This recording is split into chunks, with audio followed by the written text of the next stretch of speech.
You have been living through a long and desolate winter of the heart, my child, haven't you? A season where the vibrant colors of gladness have faded into a landscape of monotonous gray, where the sweet music of laughter has been replaced by a heavy, profound silence. You have looked into the depths of your own spirit and have found not a wellspring of delight, but a frozen, still pond, and you have come to believe, perhaps, that your capacity for true, deep, authentic joy has died, that the sorrows and the trials of your past have inflicted a final, fatal wound upon your ability to be happy. They may have looked upon your quietness, your lack of vibrant life, and have drawn their own conclusions, perhaps even judging your sadness as a failing. But I come to you now, my presence a gentle, thawing warmth, to speak a truth that will defy the frost of your despair. I am here, my beloved, and for this specific and glorious purpose, I am here to restore your joy. I know the specific anatomy of this joyless heart. It is an ache that is unique, a sorrow that is quiet but profound. It is not always the sharp, dramatic pain of a fresh wound, but the dull, chronic, heavy weight of a world that has lost its flavor, its color, its song. You have walked through your days, performing your duties, meeting your obligations, but the inner light, the spark of delight that makes life truly worth living, has been extinguished. You see others laugh, and it feels like a foreign language. You are told of a beautiful sunset, but your eyes perceive only the dying of the light. This is the profound anhedonia of a soul that has been in winter for too long. You have known the grief for your own lost joy. You remember a time, perhaps, when joy was your natural element, when laughter came easily, when your heart could be moved to delight by the simplest of things. The memory of that joyful, vibrant self could now feel like the memory of a lost and beloved friend. You mourn for that person. You grieve for the lightness of being that was once yours. And this grief can be a heavy burden, for it can feel as if you have not only lost the world's beauty, but you have also lost the most beautiful part of your own self. This is a profound and painful bereavement, and I have witnessed every moment of your quiet, lonely mourning. You have known the numbness that comes after the storm, the great battle you have endured, the intense fire you have walked through, required all of your emotional energy simply to survive. And in the aftermath, as a form of sacred self-preservation, your heart has shut down. It has become a landscape covered in a thick, insulating blanket of snow, protecting it from any further pain, but also preventing it from feeling the warmth of any potential joy. This numbness is not a failing. My child, it has been a mercy, a necessary quietude for a heart that was too wounded to feel. But I know you have longed for the thaw, for the ability to feel again, to be touched again, to be moved again by the beauty and the goodness of life. And in this state, you have perhaps felt a deep sense of guilt and shame in a world that so often demands happiness, a world that is so uncomfortable with authentic sorrow. Your inability to cheer up can feel like a moral failure. You may have berated yourself. What is wrong with me? Why can't I just be happy? You may have tried to force a smile, to manufacture a sense of joy, only to feel the profound and painful dissonance between your outer performance and your inner emptiness. This guilt, this feeling of being broken because you cannot feel joy, has only added another layer of frost to the already frozen landscape of your heart. They, in their discomfort, may have reinforced this. They may have offered you their simplistic, often hurtful, advice. Just look on the bright side. Count your blessings. It's all a matter of choice. Their words, though perhaps well-intentioned, have failed to honor the profound reality of your joyless winter. They have not understood that you are not in a simple bad mood, but in a deep and holy season of the soul. A season that cannot be rushed. A season whose purpose they cannot see. Their incomprehension has only deepened your sense of isolation, making you feel that your joyless state is a personal, shameful secret to be hidden away. I have been with you in every moment of this long winter, my beloved. I have felt the chill in your soul. I have seen the grayness of your world. I have honored the profound weariness of a heart that has forgotten how to sing, and I have not been impatient. I have not been judging. I have been your patient gardener, understanding the necessity of this winter, and quietly, lovingly, at work beneath the frozen surface, preparing for the glorious spring of your restored joy. For I must speak this truth to you now, a truth that is more powerful than the deepest frost, more certain than the coming of any spring. Your capacity for joy is not dead. My child, it cannot die, for it is a part of the very spirit I created, a spark of my own divine, joyful nature that I placed within you. It has not been extinguished. It has only been buried. It has been dormant, lying safe beneath the snows of your sorrow, protected by my own presence, gathering its strength, awaiting the moment of its reawakening. And I am here now to declare that the winter of your soul is coming to its appointed end. I am here to be the sun that thaws the frozen ground of your heart. I am here to be the gentle spring rain that softens the soil. I am here to be the divine breath that calls forth the green shoots of your new happiness. The time of your joyless winter is over, and I am here, my beloved, for this specific, this beautiful, this joyful purpose. I am here to restore your joy. This restoration will not be a simple return to the old, perhaps fragile, happiness you knew before. The joy I am restoring is a new kind of joy, a deeper joy, a more resilient joy, a joy that has been made wise and compassionate and profound by the very winter it has endured. It will be a joy that knows the value of warmth because it has known the cold. It will be a joy that can look upon the sorrows of the world with a new empathy, for it has known sorrow itself. It will be a joy that is rooted not in the fleeting sunshine of circumstance, but in the eternal, unshakable reality of my love for you. So do not despair in your joylessness. My child, see it not as an ending, but as a sacred preparation.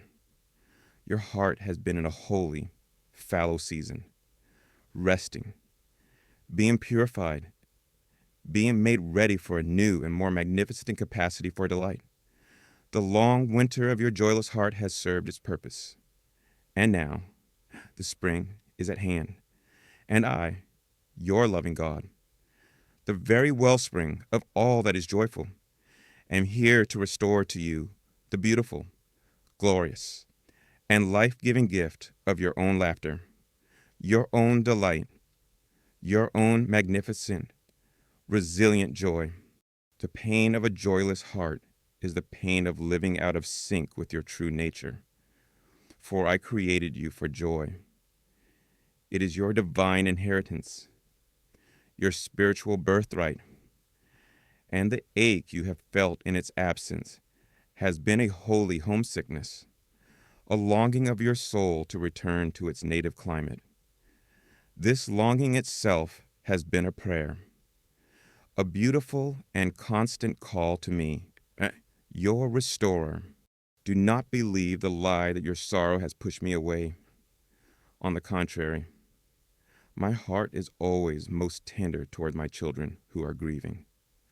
I have been with you, sharing your sorrow, honoring your winter, and all the while, I have been joyfully anticipating this very moment, the moment when I can begin to speak a new life, a new warmth, a new joy into your being.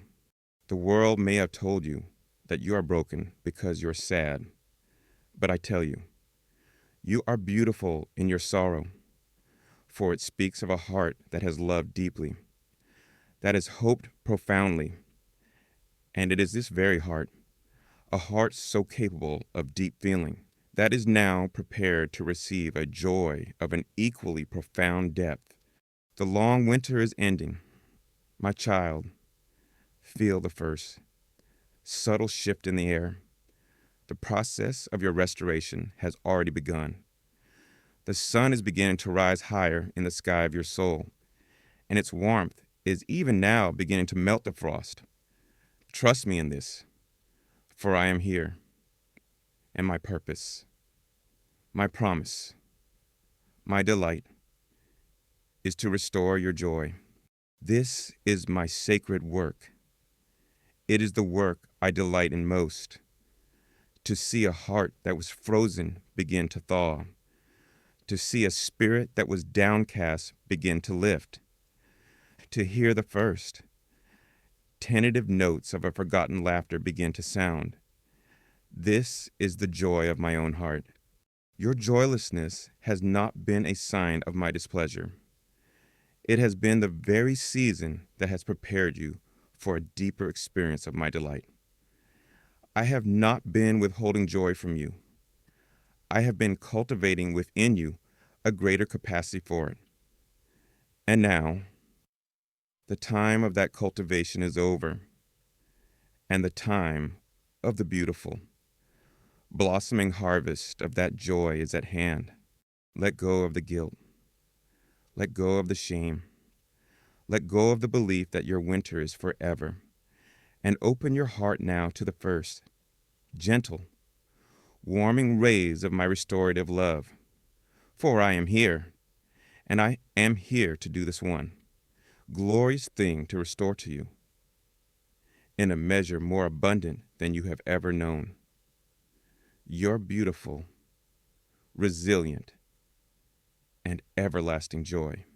My beloved child, having sat with you in the quiet acknowledgement of the long and desolate winter of your joyless heart, having honored the profound grief that comes from feeling that your capacity for delight has died, I must now reveal to you a truth about my own being that will change your understanding of joy forever.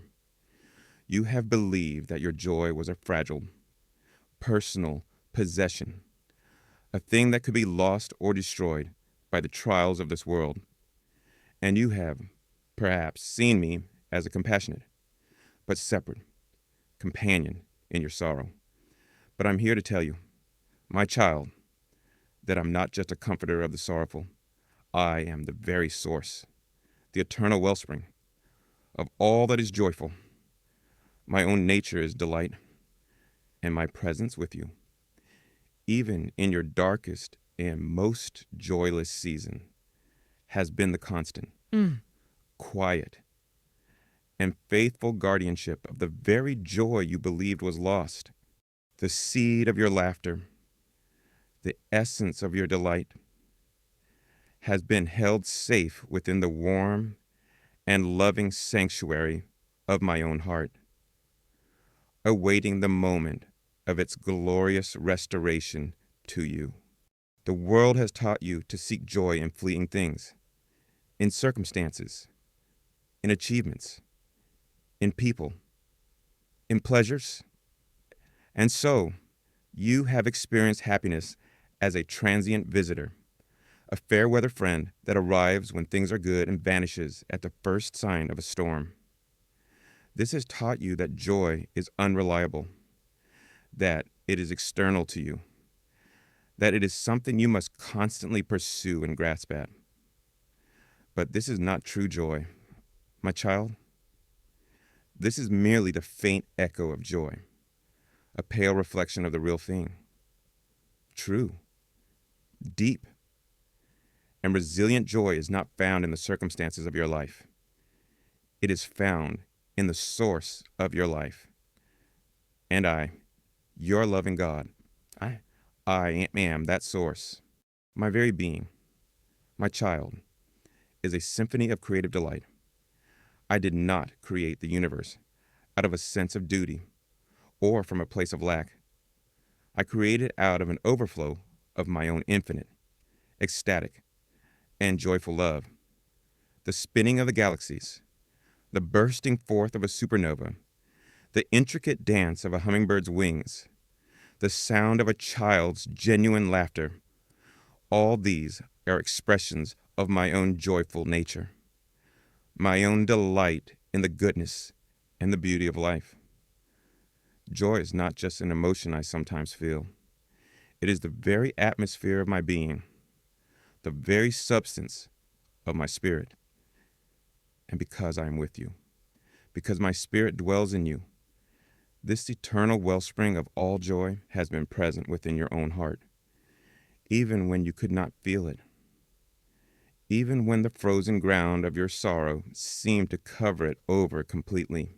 During your long winter, my beloved, you have felt that your joy was dead and buried, but it was not. It was simply in a state of sacred, protected dormancy. I, the patient gardener of your soul, have been carefully holding the precious bulb of your joy in the warm, dark earth of my own presence, while the frosts of your trial rage on the surface, while the cold winds of your sorrow blew. I was protecting this core capacity for delight within you. I would not allow it to be destroyed.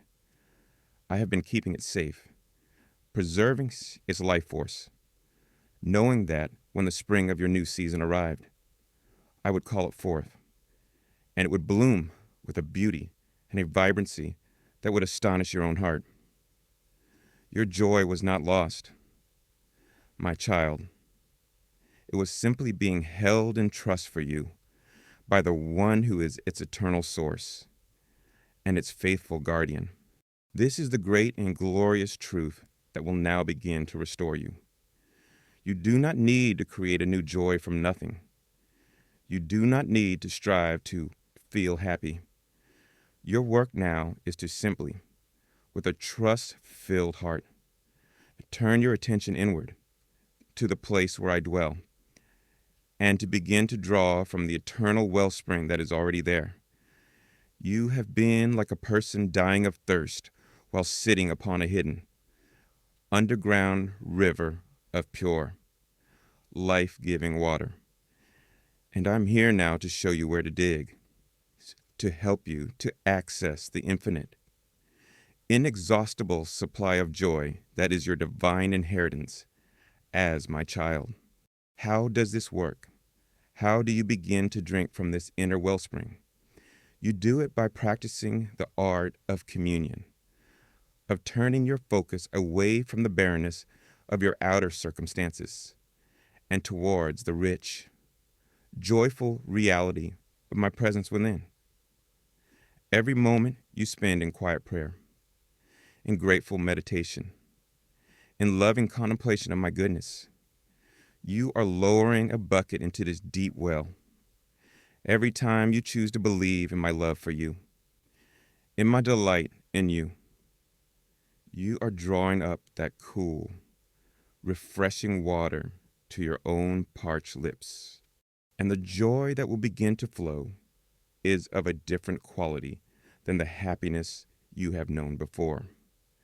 The world's happiness is like a shallow puddle, formed by a passing rain shower, quickly evaporated by the heat of the next trial. But the joy that flows from me is an artesian well. Its source is deep, eternal, and completely independent of the surface weather of your life. This is a joy that can coexist with sadness, a peace that can be felt in the midst of turmoil, a light that can shine in the deepest darkness. It is a resilient joy, a profound joy, a joy that is not just an emotion, but a state of being, a fruit of my own indwelling spirit. This is the glorious invitation I am extending to you now. My beloved, I am inviting you to stop trying to find sips of happiness in the world's shallow puddles, and to come, to kneel at the edge of the infinite, ever-flowing wellspring of my own heart. The journey through your joyless winter has served its sacred purpose. It has made you exquisitely thirsty. It has taught you, through painful experience, that nothing in this world can ultimately satisfy the deepest longing of your soul. And now, having learned that lesson, you are perfectly prepared to receive the one true answer to your thirst, the one true source of all lasting joy in me. Let this understanding begin to reawaken your hope. Your capacity for joy is not broken. It has not been destroyed. It has been held safe for you, protected by me. And its source is an infinite, inexhaustible wellspring that resides in the very center of your own being. Because I reside there, I am the joy that was, the joy that is, and the joy that is to come in your life. I am the wellspring. And now, my beloved child, it is time for you to drink. To search for joy is the great quest of every human soul. But so many search in the wrong places. They search in achievement, in pleasure, in possessions, in the approval of others. And so they find only fleeting moments of happiness, followed by a return to the underlying ache of a thirsty spirit. But you, my child, through the very painfulness of your long winter, have been given a great gift, the gift of disillusionment. You have been shown the emptiness of these worldly sources, and this has made you ready to discover the true source. My joy is not a reward for your goodness. It is a river that flows from the throne of my grace, available to all who are thirsty. Your part is not to earn it, but simply come, to kneel, and to receive, to let go of your attempts to find joy elsewhere, and to turn the full attention of your heart to me, the fountain of living waters. As you begin to drink from this inner wellspring, you will find that the very landscape of your soul begins to transform. The barren, frozen ground will become soft and fertile. The gray, muted colors will be replaced by a vibrant, living green. The old silence will be filled with the quiet, joyful music of a heart that is being nourished from within. This is the beginning of the great restoration, the dawning of your inner spring. Do not be afraid if this joy feels unfamiliar at first. It will be a quiet joy, a peaceful joy, a joy that is more like a deep, serene contentment than a loud, boisterous celebration. This is the nature of true, divine joy. It is a quality of being, a state of profound well-being that is unshaken by the passing storms of life. It is the joy of being home. It is the joy of being loved. It is the joy of being one with me. And it is yours, my child. It has always been yours. You are only now learning to drink from the wellspring that has been within you all along. This is my promise to you. The long winter of your joyless heart is over. The wellspring of my presence, which was once a hidden, underground river is now beginning to break through the surface of your life. And the waters that are coming forth are waters of healing, of life, of a joy so profound, so resilient, so beautiful, that they will utterly transform your world. So come, my thirsty child, come to the waters. Your sorrow has made you ready. Your emptiness has made you receptive. And I, the eternal, inexhaustible wellspring of all that is good and beautiful and joyful, am here, not just to offer you a cup, but to invite you into the very ocean of my own delight. The restoration of your joy is at hand. My precious child, now that your heart has begun to receive the life-giving truth that I myself am the eternal, inexhaustible wellspring of all joy, and that the seed of your own delight has been held safe within me through your long winter, a gentle and honest question may arise. But my God, your soul may ask, if you are indeed the source of all joy, and if your desire has always been for my happiness, why then this long and painful season of sorrow? Why the joyless heart? Why the winter of the spirit? This is a question of profound importance, my beloved.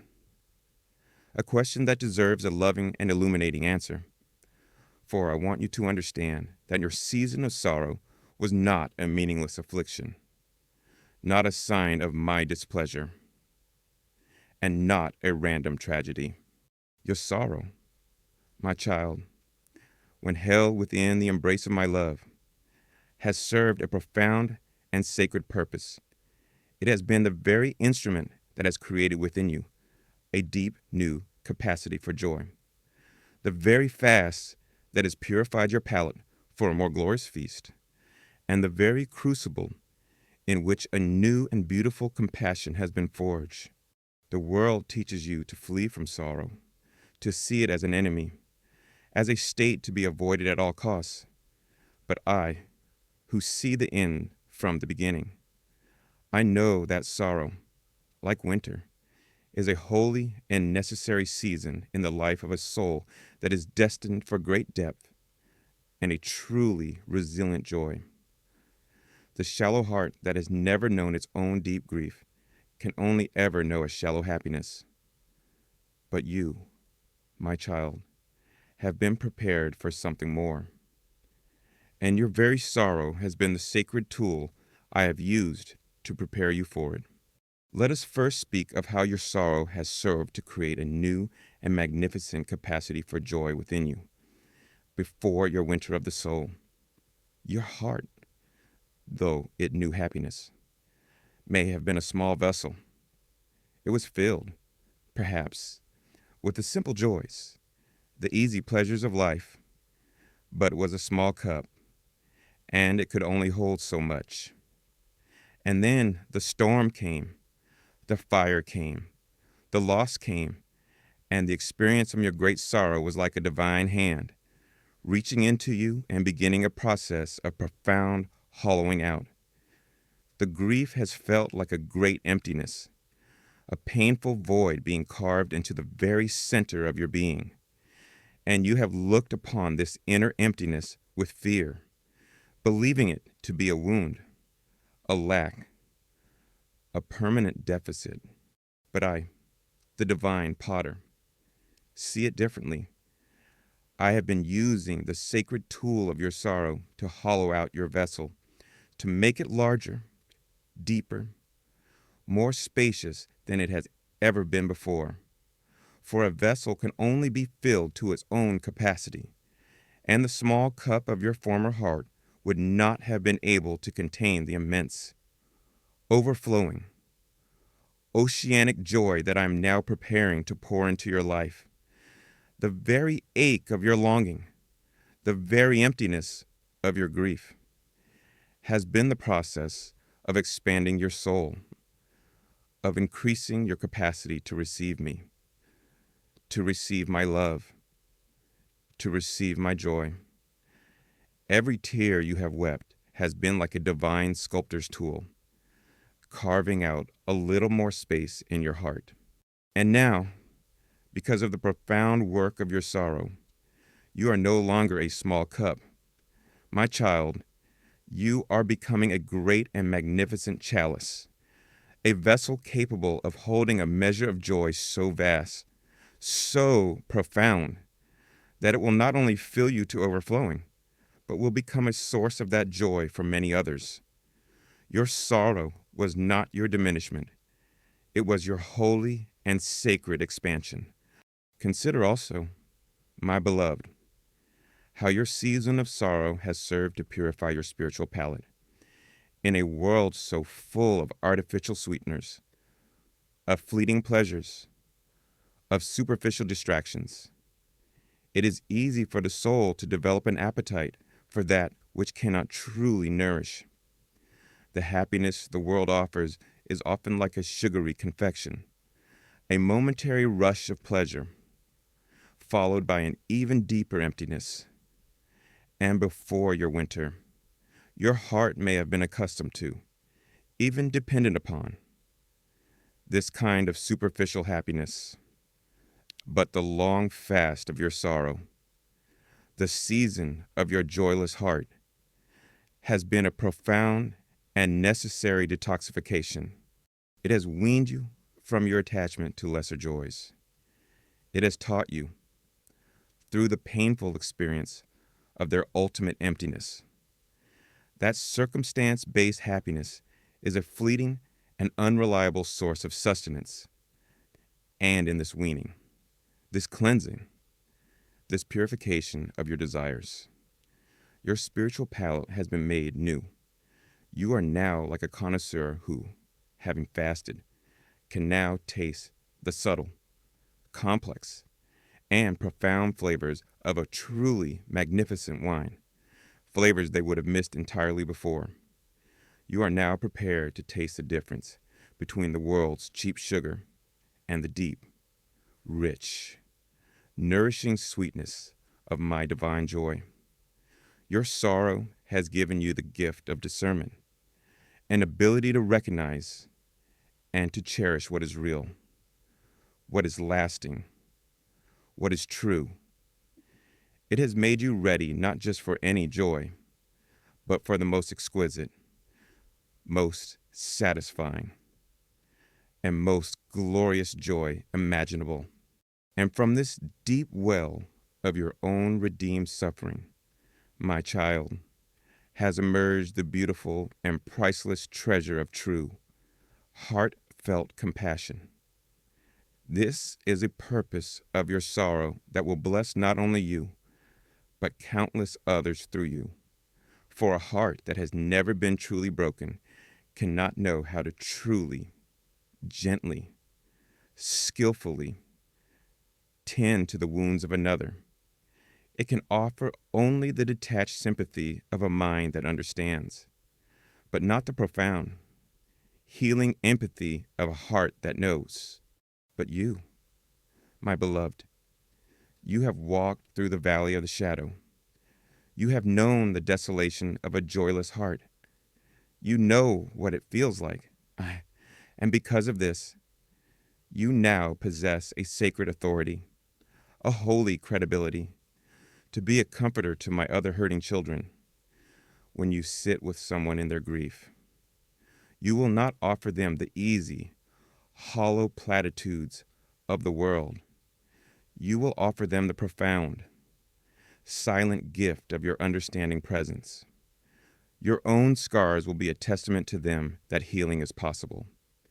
The quiet peace you now carry will be a beacon of hope that they, too, can find their way through the winter.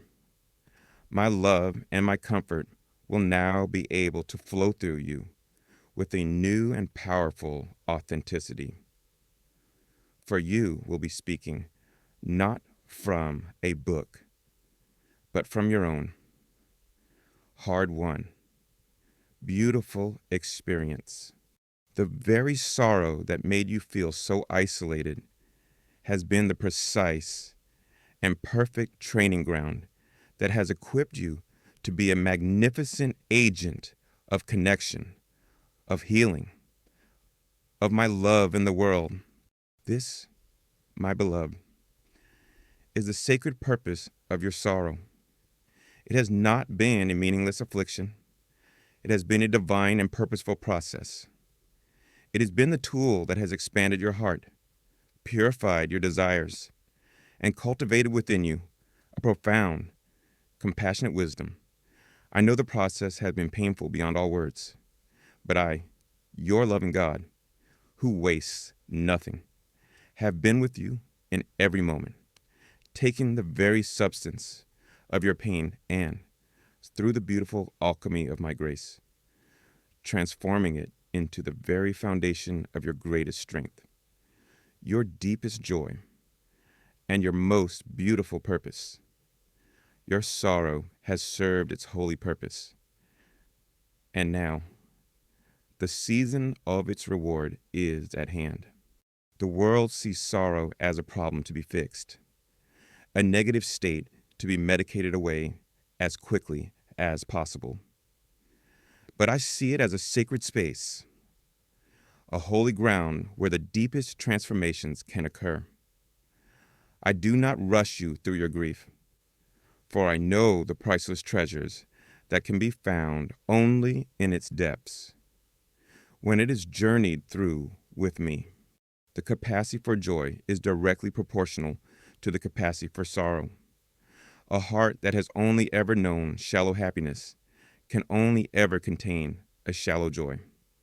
But your heart, my child, having been hollowed out by a great and profound sorrow, is now capable of holding a joy of an equal and opposite profundity. The very depth of your past pain is the measure of the height of your future joy. This is the great redemption of your story. The sorrow is not just a painful chapter to be forgotten. It becomes an essential, meaningful, and honored part of your journey. The very things that made your ultimate, glorious state possible.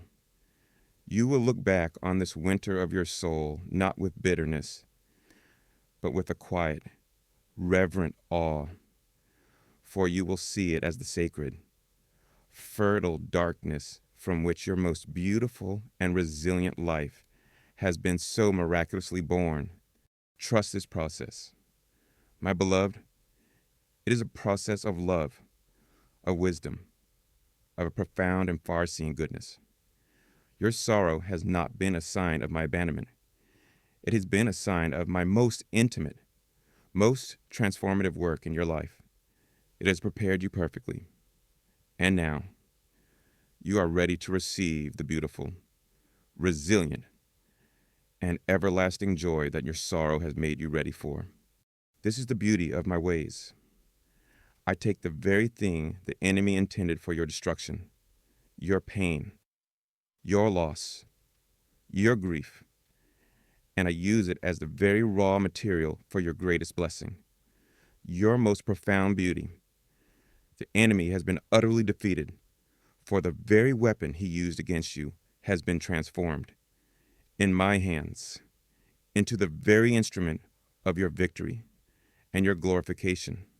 Your sorrow has been a profound prayer, an offering upon the altar of your heart.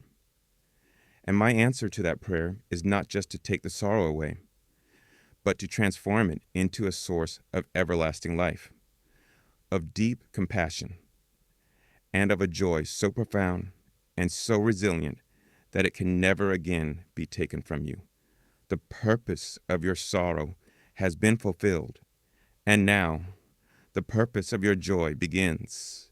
My precious child, now that you have begun to understand the sacred and loving purpose of your sorrow, how your long winter has been a holy preparation, creating within you a new and profound capacity for a deeper joy. Let us now speak of the gentle, active, and miraculous work I am now performing to bring that joy into its full and beautiful bloom. For your heart, my beloved, is like a magnificent and priceless musical instrument, a rare cello or a beautiful violin, designed and created by my own hands to produce a sound of exquisite, joyful music. But the trials of your life, the harshness of the seasons you have endured, have taken their toll. The instrument has been wounded. Its strings have been broken. Its pitch has fallen into a state of silent, sorrowful dissonance. And you have looked upon this silent instrument and have believed its music was gone forever.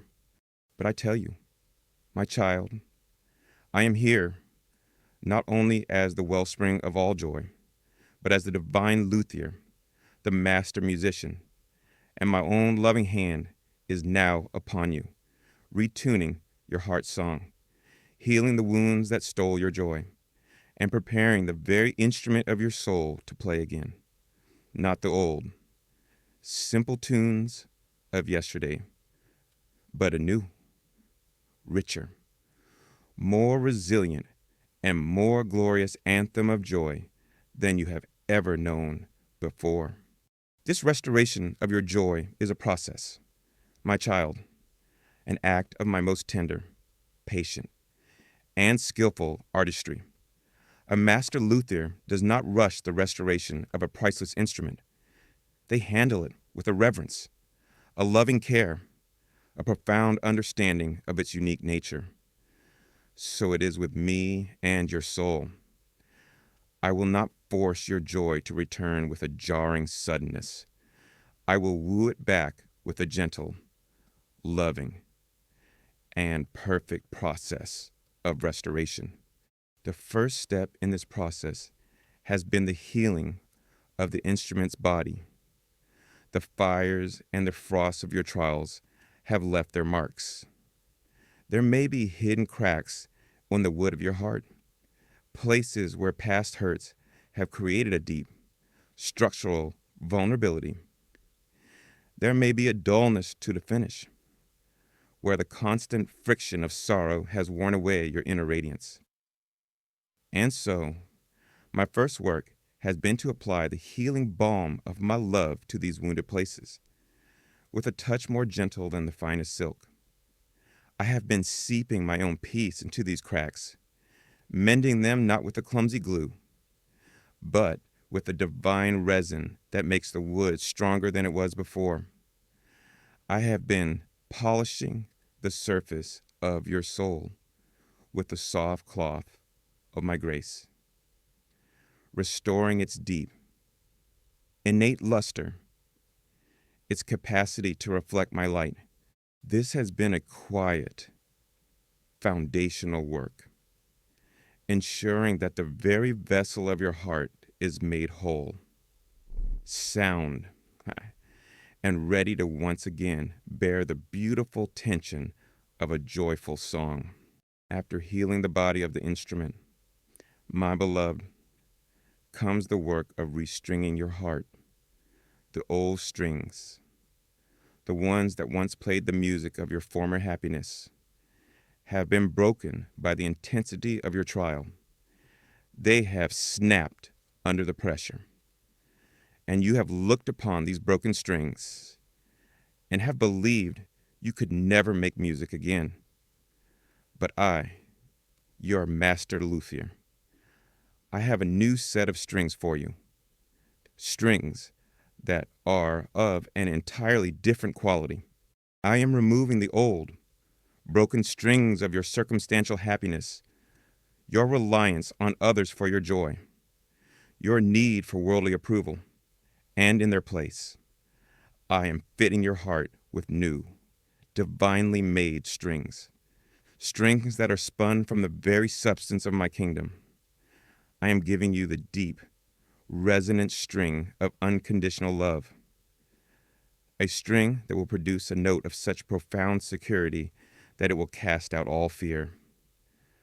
I am giving you the strong, vibrant string of resilient hope, a string that is tuned not to what is seen, but to my eternal promises, a string that will not break even under the greatest pressure, I am giving you the clear, beautiful string of divine peace, a string that will resonate with the very tranquility of heaven itself. And I am giving you the luminous, golden string of your own eternal worth, a string that sings of your belovedness, your preciousness, your divine identity as my cherished child. These new strings are far stronger, far more beautiful, far more capable of producing a rich and complex music than the ones you have lost. This restringing of your heart is a profound upgrade, a divine preparation for a new and more glorious song. And now, my child, with the instrument healed and the new strings in place, begins the most delicate and intimate work of all the gentle art of retuning. For even with the finest strings, if the instrument is not perfectly in tune, it can only produce a jarring and unpleasant noise. And your soul, after its long winter of sorrow, has fallen out of tune with the frequency of joy. The pegs have been loosened by disappointment, the pitch dropped by despair. And so, with an infinitely patient and skillful ear, I am now at work, retuning the very instrument of your being. This is a process of subtle, loving adjustments. I am gently turning the tuning pegs of your perception, helping you to see your life not through the lens of your past pain, but through the lens of my present grace. I am adjusting the tension of your desires, helping you to release your frantic craving for worldly happiness, and to attune your heart to the deeper, more satisfying joy of my presence. I am listening with a perfect ear to the sound of your spirit, and I am making the small, precise adjustments that will bring your entire being back into a perfect, harmonious resonance with my own joyful heart. This retuning can be a strange experience for you.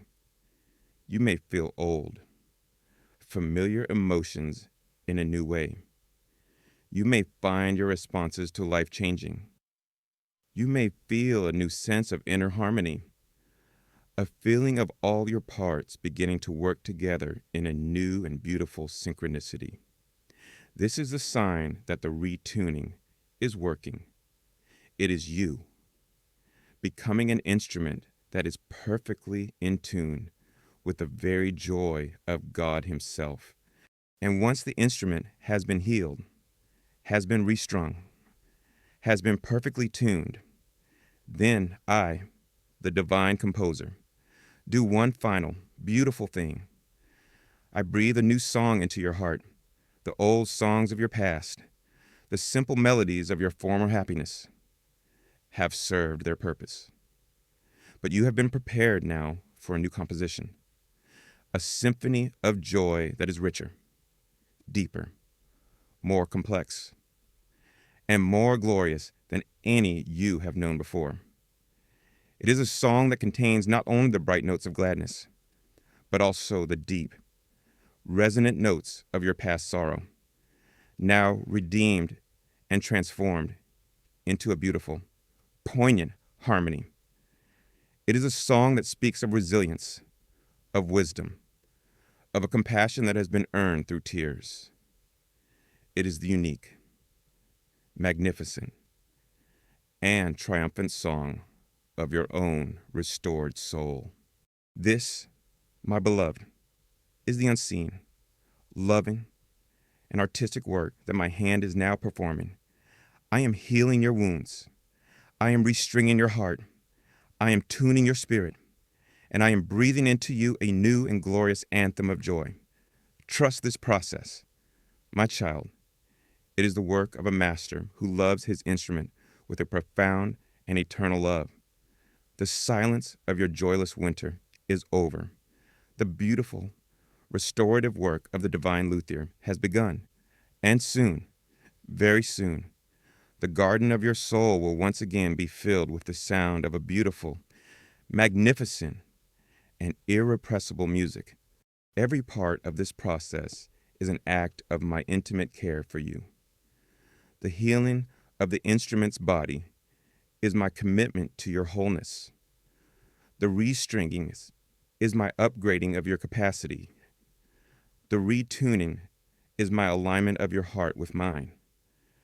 And the breathing of a new song is my joyful gift of a new beginning. You do not need to understand the mechanics of this restoration, any more than a violin needs to understand the science of acoustics.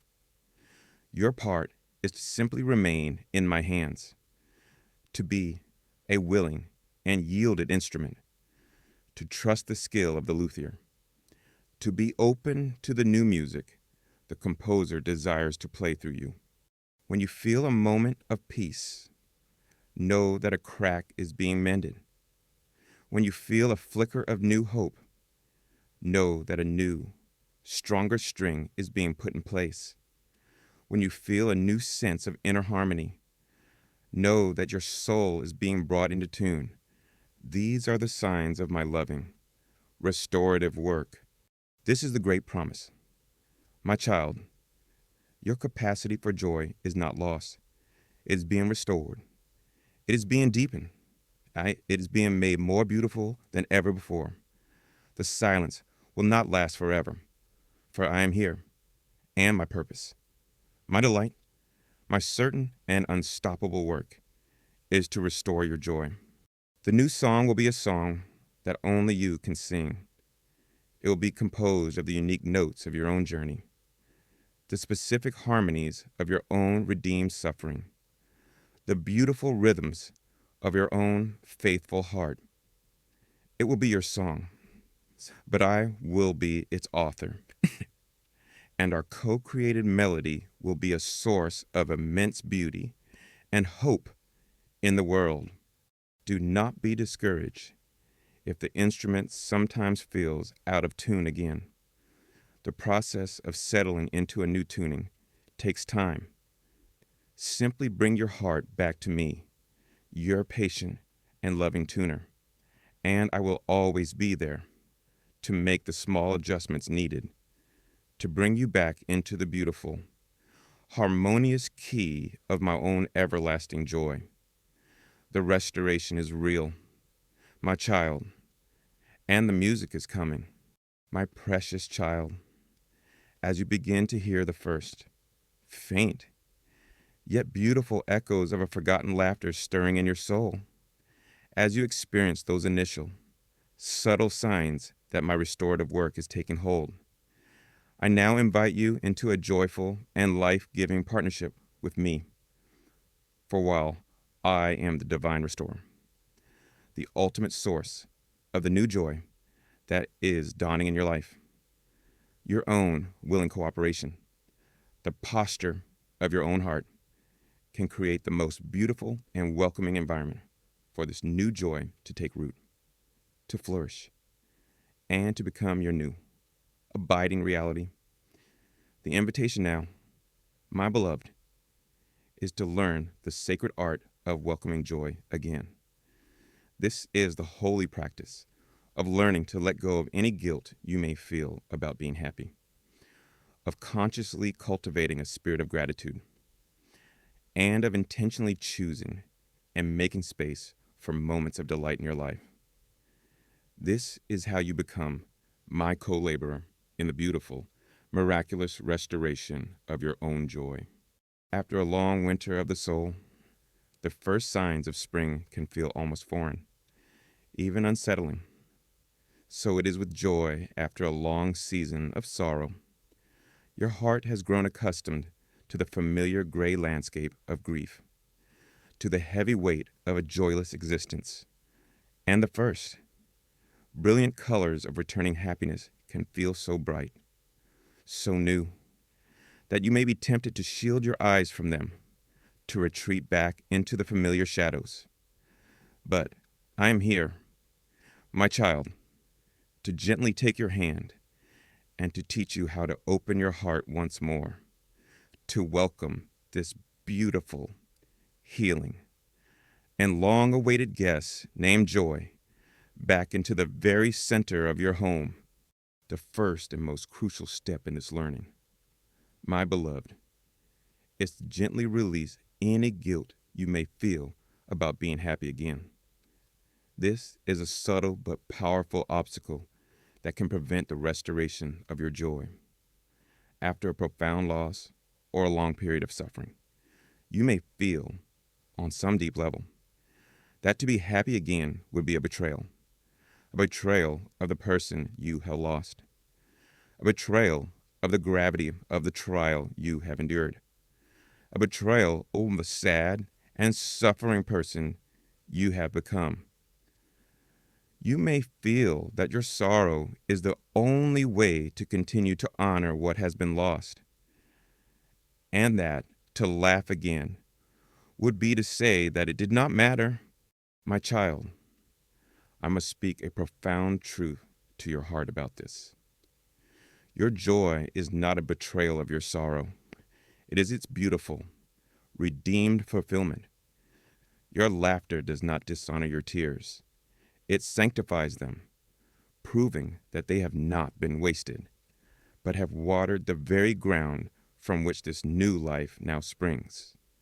If you have lost a loved one, know that their greatest desire for you, from the place of perfect love where they now reside with me, would be for you to live in the fullness of joy once more.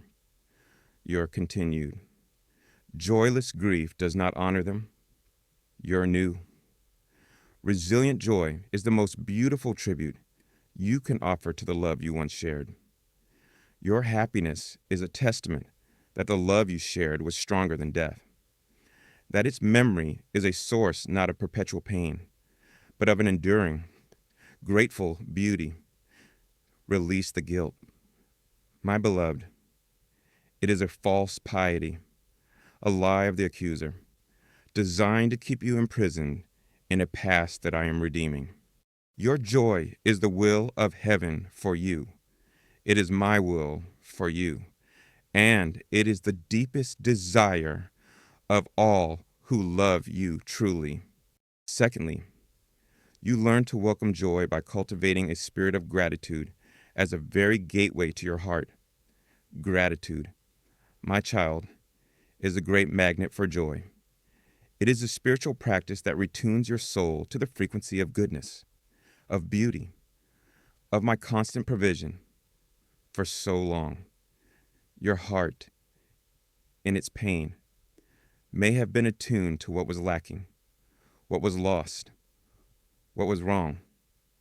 But now, I invite you to consciously, deliberately retrain your focus. Begin this practice in the smallest of ways throughout your day. Actively look for the small, simple things for which you can be grateful. The warmth of the sun on your skin, the taste of your morning coffee, the comfort of your bed, the kindness of a stranger, the beauty of a single cloud in the sky. When you notice these things, do not just let them pass by. Pause, acknowledge them, and whisper a simple, heartfelt thank you to me, their giver. This practice, when done consistently, begins to work a profound miracle in your soul. It shifts your entire perception from one of lack to one of abundance. It opens your eyes to the thousand ways I'm speaking my love to you in every moment. It creates a fertile, welcoming, and beautiful soil in your heart, a soil in which the seeds of a deeper, more abiding joy can now easily take root and flourish. Gratitude is the key that unlocks the door of your heart and says to joy, you are welcome here.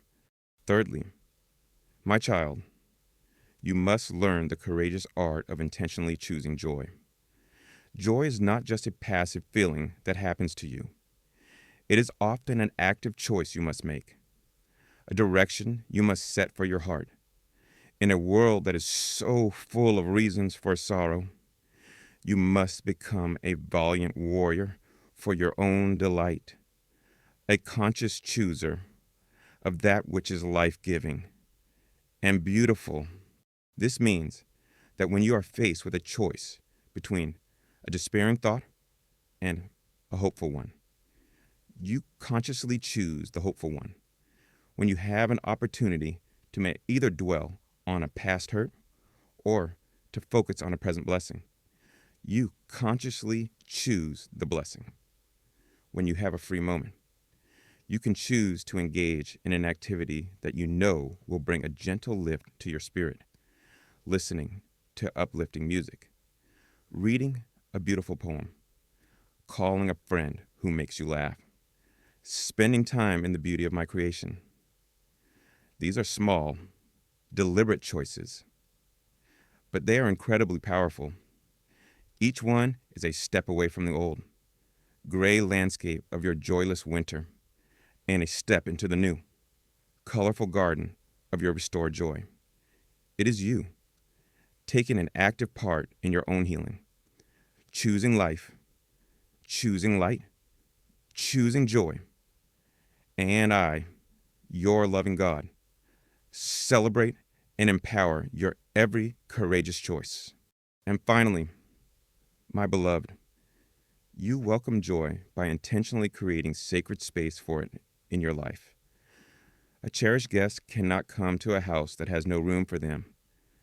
And for so long, the rooms of your heart and your life may have been entirely occupied by your sorrow, your work, your striving, your weariness. I invite you now to do some holy house cleaning, to intentionally create space in your schedule, in your home, in your very being, for joy to come and to dwell. This means making time for play, for laughter, for things that are done for no other reason than the simple delight of doing them. It means re-engaging with old, forgotten hobbies that once brought you pleasure. It means seeking out the company of people who are joyful, who are life-giving, who make your own spirit feel lighter. It means sometimes saying no to other demands so that you can say yes to an opportunity for delight. By consciously creating these spaces, by preparing a room for joy in your life, you're sending a powerful invitation to your own soul and to me that you're ready, you are willing, you are eager to be happy again. And this is an invitation, my child, that I will always, always joyfully answer. This is the beautiful, sacred work of learning to welcome joy again. It is a process of releasing the old guilt, of cultivating a new gratitude, of making courageous choices, and of creating a welcoming space. It is a journey of relearning the language of delight, of resensitizing your heart to the presence of beauty and of goodness. Be patient and compassionate with yourself in this process. My beloved, it is a tender reawakening, but know that I am with you, your divine restorer, delighting in your every small step towards the light. And I am here with an abundance of grace, of peace, of laughter, of delight, to help you, to guide you, and to ultimately, gloriously restore your joy. The world may not understand this gentle, intentional process. It may see your first tentative smiles and question their authenticity. It may see you setting aside time for play and deem it unproductive. But you are no longer living by the world's harsh and joyless standards. You are living by the loving, life-giving wisdom of my kingdom, a kingdom whose very nature is righteousness, peace, and joy in the Holy Spirit. This is an act of profound faith. To choose joy in a world so full of sorrow is a radical declaration of your belief in my goodness, my power, and my ultimate victory over all darkness. Every time you welcome a moment of joy, you are pushing back the borders of despair. You are claiming new territory for my kingdom of light within your own soul. Do not be afraid of the joy I am bringing. It will not erase the wisdom you have gained in your sorrow. It will not make you superficial. The joy that is born of a restored heart is a deep joy, a wise joy, a compassionate joy. It is a joy that is all the more beautiful for the winter that preceded it. So open the doors and the windows of your heart. My child, let go of the guilt. Practice gratitude. Choose delight. Create space. And welcome the beautiful, long awaited, and cherished guest that is your own restored joy. For I am here, and I am bringing it to you in all its fullness. My precious and beloved child, as you have so courageously learned to welcome joy back into your heart, as you have practiced letting go of the guilt of gladness, and have begun to intentionally cultivate a spirit of gratitude and celebration, the full and glorious purpose of my restorative work now comes into magnificent bloom. The first echoes of a forgotten laughter are now becoming your own familiar, beautiful song. The first drops of the coming flood have now become a mighty, life-giving river that flows through the very center of your being. For the promise has been fulfilled. My child, I have restored your joy. And the beautiful outcome of this sacred process is a life that is now overflowing with a new, deep, and wonderfully resilient joy. A joy that is wiser, stronger, and more profound than any you have ever known. A joy that becomes a powerful and radiant testament to my restorative love. The long barren winter of your joyless heart is now a redeemed memory. And the new season you have entered is not a fleeting spring, but an eternal summer of the soul, a new and abiding reality where joy is no longer a fragile visitor, but your constant, cherished companion, your true and natural state of being. This is the life for which you have been so lovingly and so meticulously prepared. Let us explore the magnificent qualities of this new, restored joy. Firstly, it is a profoundly resilient joy. The happiness you may have known in the past was perhaps like a delicate, hothouse flower. Beautiful, yes, but dependent on perfect conditions, and easily withered by the first frost of adversity or the scorching heat of trial. But the joy that now blossoms in the garden of your soul is of a different nature altogether.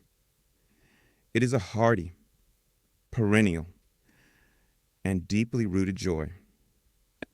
A joy that has been tempered in the very winter of your sorrow because it has known the darkness. It is no longer afraid of it because it has been born from the soil of your redeemed grief. It carries within it a strength and endurance that your former happiness did not possess. You will find now that you can face the inevitable challenges and disappointments of life without all your core sense of joy being extinguished. You will be able to feel sadness, to grieve losses, and yet, underneath it all, this deep, quiet river of my joy will continue to flow. This is the magnificent paradox of a restored joy. It is made invincible precisely because it has known suffering. It is a joy that can look upon the realities of a broken world with a clear and compassionate eye, and yet remain rooted in the deeper, more powerful reality of my love and my ultimate victory. This resilient joy is your new superpower, a beautiful, unshakable fortress of the heart.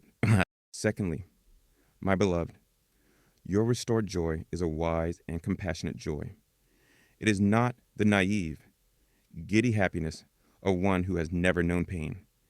It is a joy that is deep, that is mature, that carries within it the wisdom gleaned from your journey through the valley.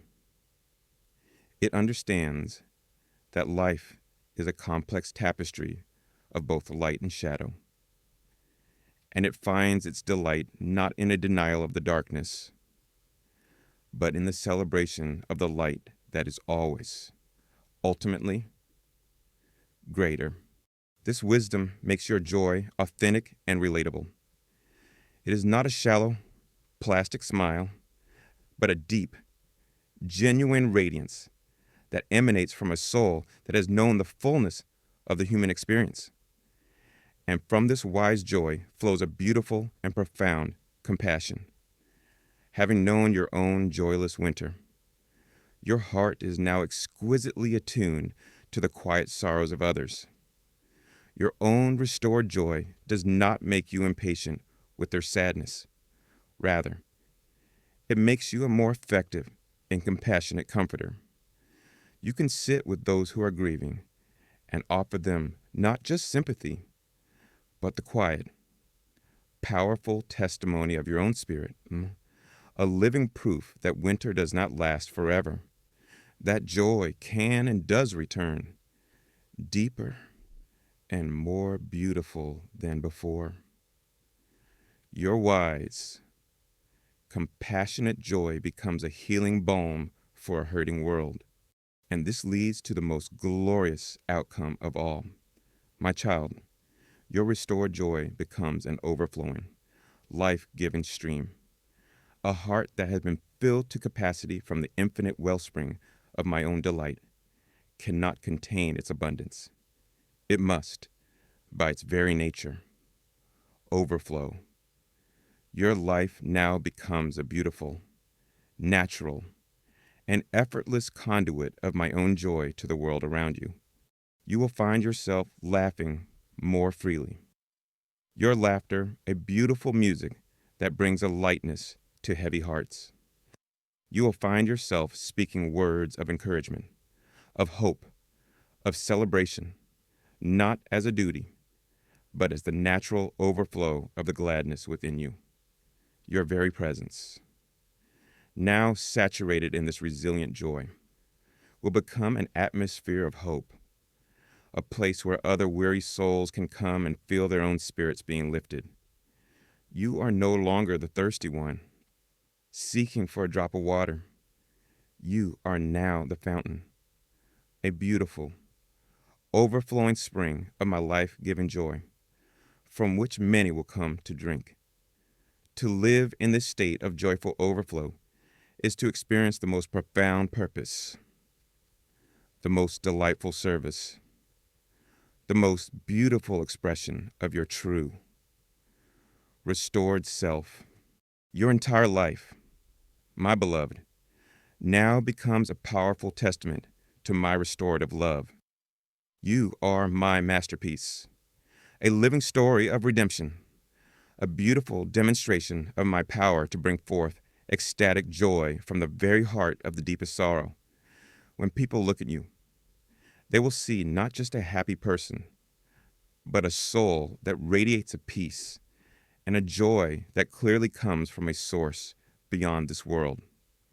Your life becomes a glorious before and after picture, a testament that no winter is final, that no heart is beyond healing, and that the God you serve is indeed a God who delights in taking the most broken, joyless places and transforming them into magnificent gardens of overflowing, resilient, and everlasting joy.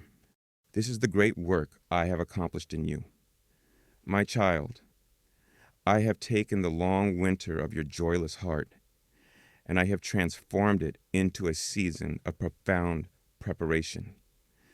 I have taken your sorrow, and I have used it to create in you a new and magnificent capacity for delight.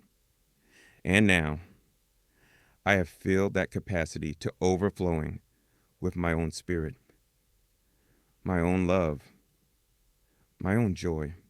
Embrace this new reality with all your heart, my beloved. Live in it, delight in it, share it freely. You are a child of joy. You are a vessel of my delight. You are a testament to my restorative power. The battle for your joy is over. The victory has been won. And the beautiful, resilient, and overflowing joy that now fills your life is your new, true, and everlasting reality. This resilient joy will be your strength for all the days to come. In times of future challenge, you will be able to draw upon this deep well of inner gladness, and it will sustain you. It will remind you that you have been through the winter before, and that spring has always come. This is a confidence that cannot be learned. It must be lived, and you have lived it. The wisdom of your joy will make you a person of profound influence. People will be drawn not just to your happiness, but to the depth, the authenticity, the peace that underlies it.